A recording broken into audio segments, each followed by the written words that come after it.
We began this presentation with Rashi's two options for the descriptive of Yitro being the Kohen Midyan. One, a secular context, Yitro as leader and head of a government in the land of Midyan. The second, Kohen Midyan in its more frequent use in a religious context.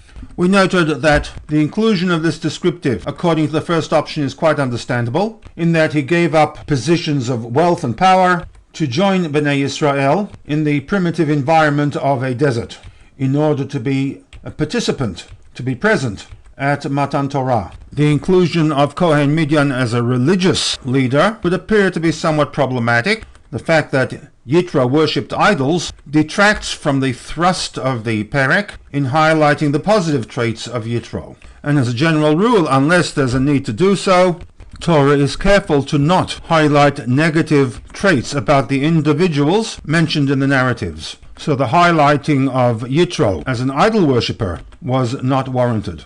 It is quite possible that this issue is addressed by a commentary of Rashi to Shmot 18:11. After hearing of all the miracles that God had done for the Bnei Israel and for Moshe, Yitro proclaims, Baruch Hashem, asher hitzal etchem miyad Mitzrayim miyad Paro. Blessed be Hashem that he has saved both you, Moshe, and the nation from the clutches of Paro. And then goes on to make the seemingly superfluous affirmation that Ata yadati ki gadol Hashem mikol ha'elohim. It is now that I can recognize and acknowledge that Hashem is greater than all other gods, which poses somewhat of a problem as to how Yitro could make such a statement. Rashi, drawing from the Mechilta, states, Melamid, this statement of Yitro informs us, Shahayim Makir, B'chol Avodat Kochavim Sheba'olam, that Yitro, in his search for truth possibly, familiarized himself with all forms of idolatry in the world that he, Yitro, understood to exist. Shelo hiniach avodat kochavim, there was not any form of idolatry, shelo avda, that he, Yitro, had not experimented with and participated in its worship.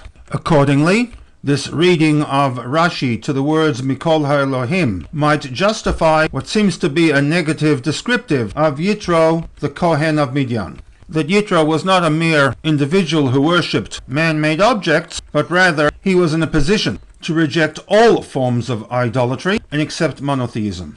However, it might be argued that this line of reasoning still falls short, in that a rejection of a belief system that places man-made creations on the level of the divine does not require a great degree of sophistication. Any thinking person would have to discredit such a belief system, and therefore one can still question the need for the inclusion of the Kohen Midyan descriptive, in that it does not point to any great sophistication nor courage on the part of Yitro. There is another approach, albeit somewhat more modern, that the Mikol HaElokim is not understood on a horizontal plane. In other words, that Yitro experienced all the forms of idolatry worshipped by the nations in his day, but rather Yitro was on a quest for deep spirituality, which required great sophistication. He may have been a man before his times, recognizing that there were spiritual forces that were represented by these man-made objects,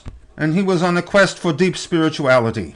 His mistake as the Kohen Midyan was he treated these forces as divine beings worthy of worship. And as we noted previously, all spiritual entities, angels, malachim, even the midot of HaKadosh Baruch Hu, located in the world of Atzilut, as spiritual as they may be, are mere creations that have no free will.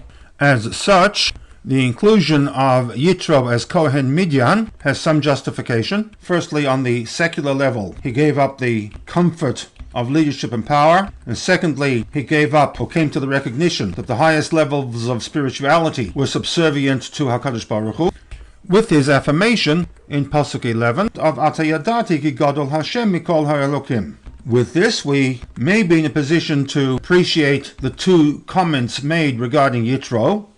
One, that it was only after the arrival of Yitro that Matan Torah could take place, and two, the statement from Rav Papayas that it was a ganai, a dishonor to Moshe and to the Bnei Israel, Shelo Amru Baruch, that the nation and even Moshe Rabbeinu did not acknowledge all the good that God had done for them up until this point in time.